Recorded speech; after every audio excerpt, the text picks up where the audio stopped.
Sodri wa yassir li amri wahlul 'uqdatam min lisani yafqahu qawli. Yang kami hormati Kepala Bidang Pendidikan Madrasah Amil Kementerian Agama Provinsi DKI Jakarta, Ibu Hajah Viola Cempaka SD MPD. Yang kami hormati PLT Kepala Kantor Kementerian Agama Jakarta Pusat Bapak Kiai Haji Robi Fadil Muhammad MM, para ketua tim kerja pendidikan madrasah. Alhamdulillah ini lengkap hadir semuanya. Kepala Subbagian Tata Usaha Kantor Kementerian Agama Jakarta Pusat, Kepala Seksi Pendidikan Madrasah Jakarta Pusat, para penyelenggara Kementerian Kota Jakarta Pusat, para pengawas madrasah di sini hadir, para kepala madrasah dari mulai MI, Sanawiyah dan Aliyah, dan juga para ketua IGRA ya, perwakilan dari seluruh wilayah yang ada di Jakarta Pusat yang berbahagia.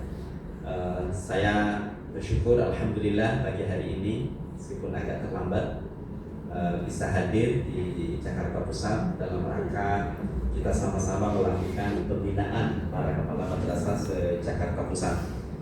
Bapak Ibu sekalian yang saya hormati, temanya luar biasa, membangun madrasah unggul, mewujudkan madrasah yang berdaya dan berdampak melalui kepemimpinan transformatif. Itu tema ini sangat penting ya, dan sangat relate terkait dengan kemajuan madrasah. Pertama terkait dengan madrasah unggul. Tadi Pak Kepala Kantor PLT menyampaikan prestasi yang luar biasa yang diraih oleh madrasah-madrasah di Jakarta Pusat, utamanya tadi RA dan madrasah ibtidaiyahnya ya. Juga di sini ada kepala-kepala madrasah yang dikelola oleh masyarakat yang tentu juga punya peran yang sangat penting dalam memajukan madrasah-madrasah kita. Bapak Ibu sekalian yang saya hormati, madrasah di Jakarta ini jumlahnya tidak banyak kalau kita bandingkan dengan lembaga pendidikan yang lain. Maka tentu jumlah yang tidak banyak tentunya yang tadi sudah disampaikan oleh Pak Kepala Kantor khususnya di Jakarta Pusat, kita harus menjadi fi'ah qalilah, kelompok sedikit yang unggul ya. Fi'ah qalilah, kelompok sedikit yang unggul. Biasanya kalau tidak banyak itu lebih mudah untuk mencapai keunggulan, dan saya yakin khususnya madrasah-madrasah di Jakarta Pusat akan mampu menorehkan sisi-sisi keunggulan itu dibanding dengan sekolah-sekolah yang lain ya. Dan jumlah yang tidak banyak ini di Jakarta Pusat bagi Kementerian Agama Jakarta Pusat harusnya lebih mudah mengkoordinasikan gitu ya. Bagaimana jumlah yang tidak banyak ini semuanya kita dorong berkapasitas unggul, baik yang negeri maupun yang swasta gitu ya.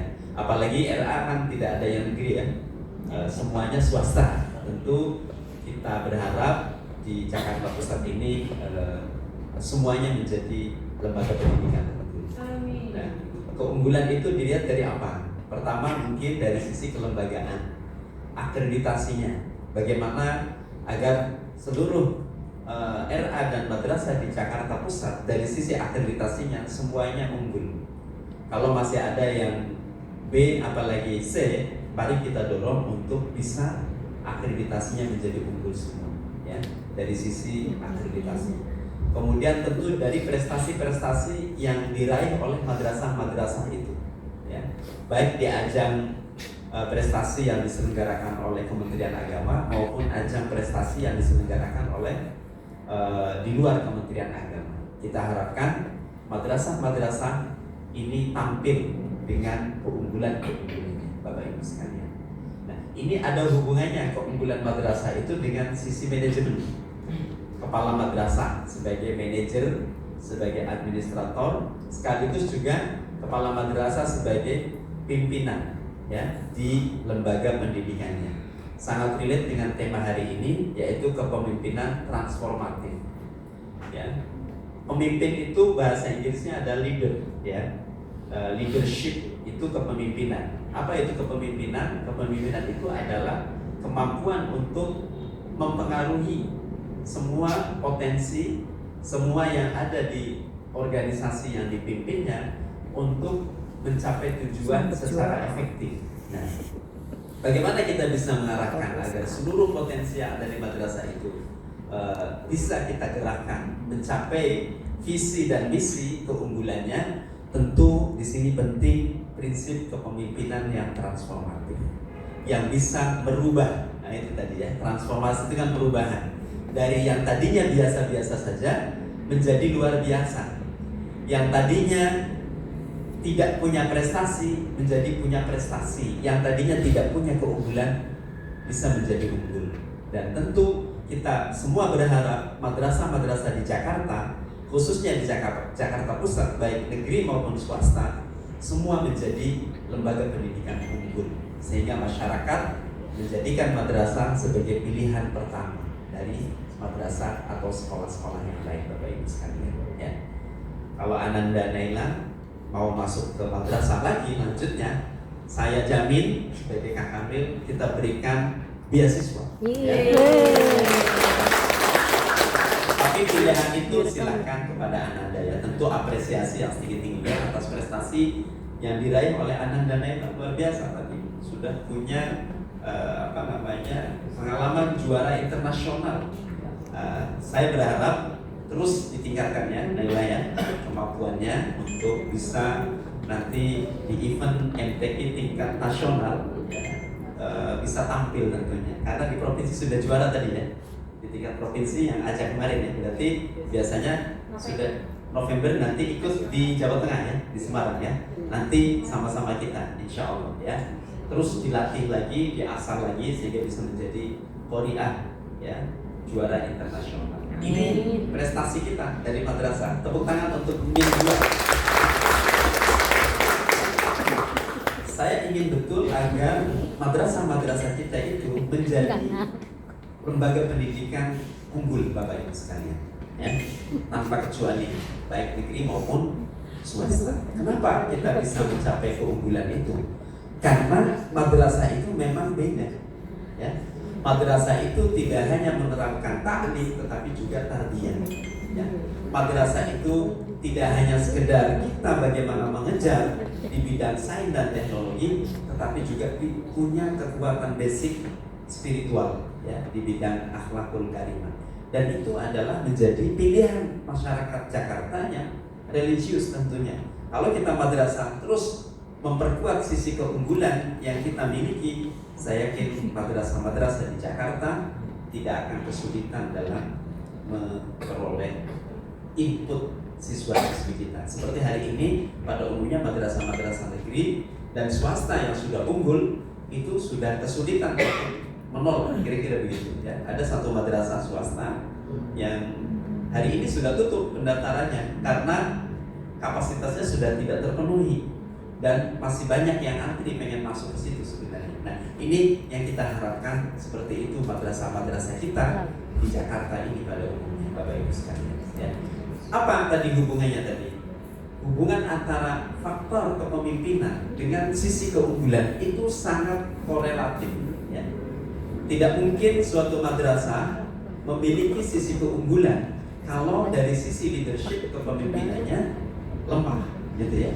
Jadi faktor leadership ini menjadi sangat penting di madrasah-madrasah kita, baik yang negeri maupun swasta. Karena dengan kepemimpinan yang kuat, ya, yang transformatif, yang bisa merubah keorganisasiannya menuju sisi keunggulan, itulah yang akan membawa keunggulan suatu madrasah. Saya sering menyampaikan, kayak di Malang itu ada MIN, ya. Dulu BIN biasa saja di kota Malang itu, kan banyak lembaga pendidikan yang unggul di sana, tidak pernah dilirik oleh orang, kira-kira begitu. Tapi dengan manajemen dan leadership seorang kepala madrasah, almarhum Pak Jalil namanya, lalu kemudian merubah image, ya. MIN itu menjadi MIN plus, kan kenal MIN plus di Malang, MIN ada plus tapi MIN yang punya sisi keunggulan, sehingga yang tadinya biasa-biasa saja lalu kemudian orang berebut untuk masuk ke MIN plus tersebut, ya. Sehingga lalu kemudian banyak prestasi yang diraih oleh MIN itu dan bisa mengalahkan lembaga pendidikan di tingkat dasar yang lainnya. Nah, itu terkenal. Min Malang itu pertama-tama sampai ke tingkat nasional ya. Lalu kemudian di situ juga ada madrasah sanawiyahnya, masih biasa-biasa saja. Pak Jalil yang tadi sudah berhasil memanage MIN dirotasi ke MTS, naik ke MTS. Lalu berubahlah MTS negeri yang di Jalan Bandung itu ya, karena dalam satu kawasan itu menjadi unggul juga sampai reputasi nasional. Lalu kemudian beliau dirotasi lagi dari MTS ke Alia. Kita ingat sekarang ada PAN 2 Malang ya, yang prestasinya bisa mengalahkan PAN IC sampai hari ini ya dalam berbagai hal. Itu saya kira tidak lepas dari faktor kepemimpinan, leadership. Bagaimana seorang pemimpin mampu menggerakkan apa yang ada di keorganisasiannya itu, baik SDM, sumber daya manusia, sumber daya yang dimiliki, masyarakat, komite, menggerakkan itu untuk mencapai cita-cita dan keunggulan dari madrasah itu. Nah, ini saya kira peran dari seorang kepala sebagai pemimpin di madrasah itu menjadi sangat penting. Maka saya akan mengutip ada 5 level kepemimpinan dalam bukunya Maxwell ya, The 5 Level of Leadership ya. Ada 5 level kepemimpinan kata Maxwell di dalam bukunya ya. Yang pertama, seorang pemimpin yang punya pengaruh dalam kepemimpinannya hanya karena dia di SKK secara formil begitu ya. Kalau dari sisi kapasitas kemampuan biasa-biasa saja, sama saja dengan yang lain kira-kira begitu.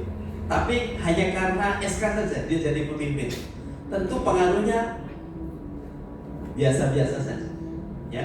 Untuk menggerakkan sebuah lembaga itu biasa-biasa saja, karena tadi levelnya dia hanya pada level SK kira-kira begitu ya. Kemudian yang kedua, ada seorang pemimpin yang punya pengaruh kuat dalam kepemimpinannya tidak semata-mata karena SK, akan tetapi karena dia memang diakui oleh organisasinya memiliki kompetensi, memiliki kemampuan yang layak menjadi seorang pemimpin. Maka disitulah dia punya pengaruh yang lebih kuat dibandingkan dengan yang level pertama. Dan dia akan punya asar, akan punya dampak yang berbeda dengan pemimpin yang memimpin pada level pertama tadi, karena diakui oleh lingkungannya, oleh organisasinya, oleh anak buahnya, memang betul-betul kompeten, betul-betul punya kemampuan dalam memimpin, begitu ya. Ada lagi naik level yang ketiga. Level yang ketiga itu adalah pemimpin yang memiliki kemampuan mempengaruhi ya, tidak hanya semata-mata SK dan tidak hanya semata-mata karena dia punya kompetensi, tetapi juga dia punya jasa. Dia diakui telah punya kontribusi besar terhadap organisasi yang dia pimpin. Nah, tentu ini beda pengaruhnya dengan yang kedua, apalagi dengan yang pertama ya.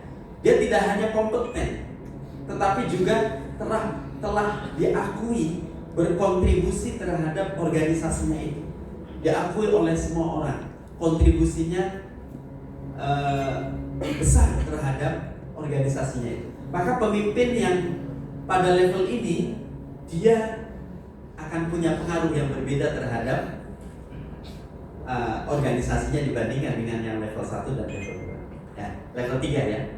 Lalu kemudian level 4. Level 4 itu adalah seorang pemimpin yang punya pengaruh kuat terhadap kepemimpinannya, tidak hanya karena SK, tidak hanya karena kompeten, tidak hanya karena dia berkontribusi, tetapi juga karena dia telah melakukan penguatan ya, kaderisasi.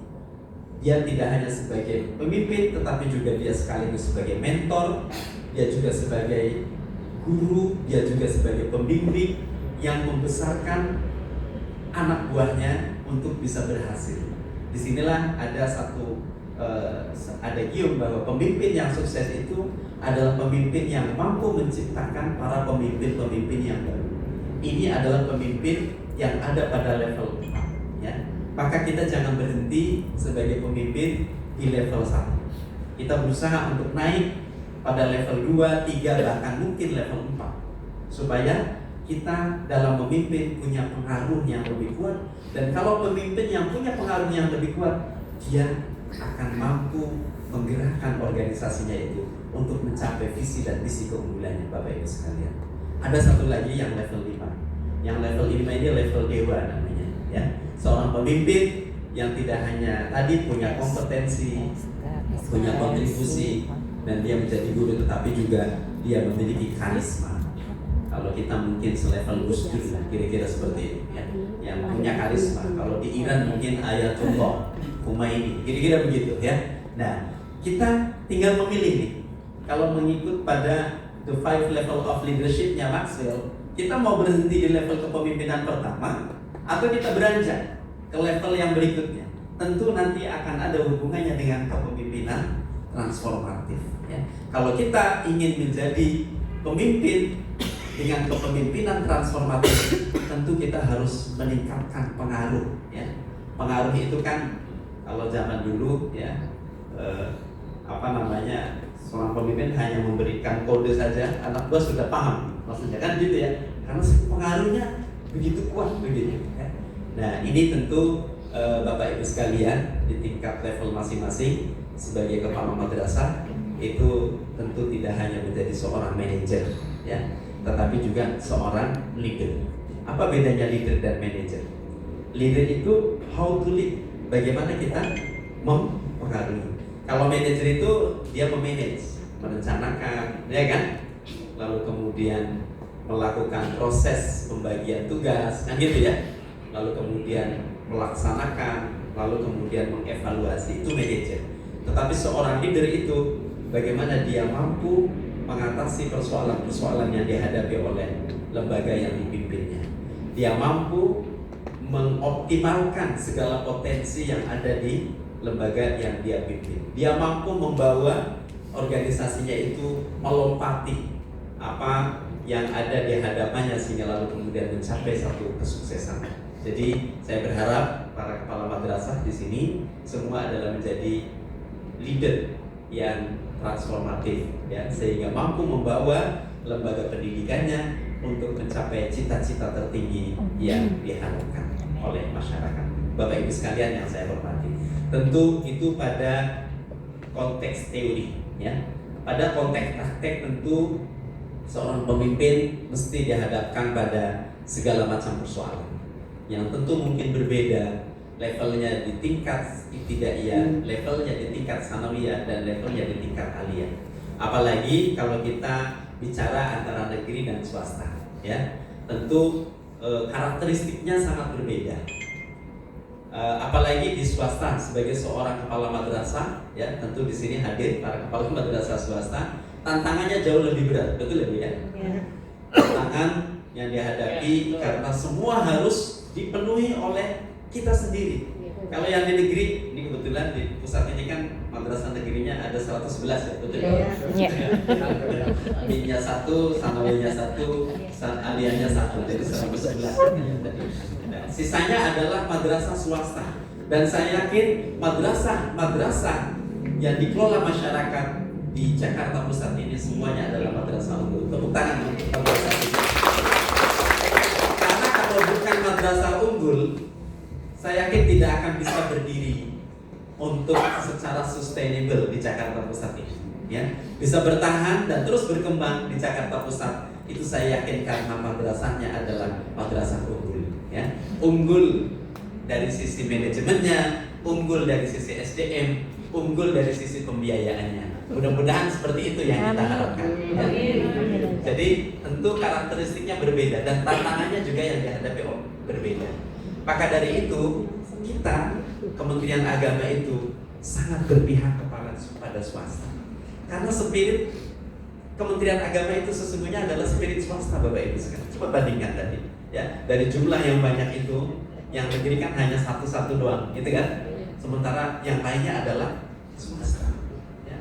Jadi spirit dari Kementerian Agama itu adalah spirit swasta. Maka moto kita adalah moto ikhlas seperti swasta seperti itu udah cocok, itu udah benar itu. Artinya Artinya apa? Bahwa saya sendiri ini sangat berpihak pada swasta. Bagaimana madrasah swasta ini? Bagaimana terus kita perhatikan, kita dorong, kita sama-sama majukan, ya. Jangan hanya kita memikirkan yang lain saja. Kalau negeri sudah ada APBN, meskipun juga pasti sangat jauh dari ketercukupan, ya kan? Guru-gurunya PNS, ya, P3K sekurang-kurangnya, gitu ya. Kalau swasta, semua harus mencari sendiri. Ini tantangannya, karena saya juga dulu punya madrasah swasta seperti itu. Ya. Itulah tantangan yang kita hadapi. Jadi memang betul-betul jihad, ya, madrasah swasta ini. Jihad fi sabilillah. Maka sekali lagi Bapak Ibu sekalian, spirit kita Kementerian Agama itu adalah spirit swasta, Bapak Ibu sekalian. Apalagi kalau pesantren swasta semua, ya kan? RA ada swasta semua, ya. TPQ ada nggak yang negeri? Nggak ada. Madrasah diniyah? Nggak ada. Semua swasta. Jadi memang spirit dari Kementerian Agama itu adalah spirit swasta. Jadi kita berada di pihak bagaimana memajukan madrasah swasta. Bahkan madrasah negeri yang ada itu kebanyakan itu prosesnya penegrian dari madrasah swasta lalu dinegrikan, ya kan? Sesungguhnya itu punya masyarakat. Lalu kemudian masyarakat berikan kepada pemerintah dengan proses penelitian. Jadi di sini yang mengelola madrasah swasta, ya, oleh masyarakat, jangan kecil hati, ya. Kita berada di pihak Bapak Ibu sekalian untuk bagaimana memajukan madrasah swasta ini, ya. Kalau madrasah Istiqlal, mana Istiqlal? Ada yang hadir dari Istiqlal. Kalau Istiqlal ya sudah luar biasa. Mungkin lebih dari negeri kalau Istiqlal, ya. Tepuk tangan untuk Istiqlal. Jadi kita bangga madrasah di Jakarta Pusat ini salah satunya karena kita punya madrasah Istiqlal. Nah, tentu madrasah swasta yang lain yang ada di Jakarta Pusat kita dorong untuk sama seperti madrasah Istiqlal, untuk terus maju, berkembang, dan terus mendapatkan kepercayaan dari masyarakat untuk menitipkan putra-putrinya sekolah di madrasah kita, Bapak Ibu sekalian. Bagaimana langkahnya? Nah ini, ya kan? Pertanyaannya, bagaimana langkahnya? Yang pertama, ayo kita samakan langkah kita, ya. Bapak Ibu sekalian, jangan sungkan-sungkan terus berkoordinasi dengan Kementerian Agama. Bahkan kalau saya ingin bagaimana di Jakarta Pusat ini PPDB nanti madrasah yang dikelola masyarakat difasilitasi, ya. Nanti Pak Kasih Menman, ya, Jakarta Pusat ini bagaimana, kan tidak banyak nih kalau pusat, ya kan, dikoordinasikan setidaknya, diumumkan, dibantu fasilitasi. Ini keunggulan madrasah Istiqlal, ini keunggulan madrasah ini, ya, sehingga kemudian masyarakat bisa melihat, oh ternyata madrasah di Jakarta Pusat itu banyak pilihan dan punya sisi-sisi keunggulannya masing-masing. Jadi yang pertama tadi, ayo kita samakan langkahnya, Bapak Ibu sekalian. Yang kedua yang harus kita bangun adalah kita harus sama-sama mempromosikan seluruh madrasah, baik negeri maupun swasta, ya, bahwa madrasah itu adalah lembaga pendidikan unggul yang tentu sangat memberikan perhatian secara khusus kepada siswa-siswinya, tidak hanya menguasai ilmu, pengetahuan, dan teknologi, tetapi juga memiliki bekal kemampuan di bidang agama dan akhlakul karimah, ya. Maka jaminan kualitasnya harus kita sama-sama, Bapak Ibu sekalian, baik negeri maupun swasta. Lulus dari MI minimal hafal juz amma misalnya. Nah itu, ya, minimal. Syukur kalau punya kelebihan seperti Ananda Naila Fauzia tadi, punya kemampuan qori'ah seperti itu, ya, di balik lantunan ayat suci Al-Quran. Saya yakin semua orang tua akan tertarik kepada madrasah kita. Apalagi Bapak Ibu sekalian, di tingkat ibtidaiyah ini, masyarakat kita cenderung mencari lembaga pendidikan yang punya basic agamanya kuat, gitu ya. Tidak hanya kemampuan di bidang sains dan teknologi, tetapi juga kemampuan basic agamanya, gitu ya.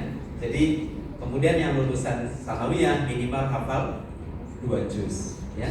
Lulusan aliyah minimal hafal 3 juz. Saya yakin kalau kita mampu menerapkan sistem itu, orang tidak akan mencari lembaga pendidikan lain. Mereka akan mencari madrasah sebagai alternatif pertama putra putri terbaiknya untuk dididikan, Bapak Ibu sekalian, gitu ya. Apalagi kalau misalnya madrasah kita dengan kepemimpinan seorang kepala madrasahnya yang transformatif, mampu menggerakkan masyarakat, saya yakin akan menjadi pilihan kita semua, ya. Kemudian yang ketiga, Bapak Ibu sekalian, yang paling penting dari semua itu, bagaimana kita di setiap madrasah menerapkan sistem penjaminan mutu, ya. Jaminan mutunya tadi, dari mulai mutu guru, mutu pembelajarannya, mutu tata kelola, ya, dan seterusnya, sehingga kemudian masyarakat betul-betul menaruh kepercayaan kepada madrasah-madrasah kita. Kalau langkah-langkah itu kita tempuh, saya yakin madrasah kita semuanya tanpa kecuali baik negeri maupun swasta, khususnya di Jakarta Pusat ini akan menjadi madrasah unggulan, ya. Saya rasa itu mungkin Pak PLT yang dapat saya sampaikan. Kurang lebihnya mohon maaf Bapak Ibu sekalian. Jadi terus semangat untuk mendidik putra putri kita, Bapak Ibu sekalian, dan semangat itu akan membawa kita mencapai sisi-sisi keunggulan yang ada di madrasah. Demikian kurang lebihnya mohon maaf. Alhamdulillah, wallahul muwaffiq ila thoriq. Assalamualaikum warahmatullahi wabarakatuh. Waalaikumsalam.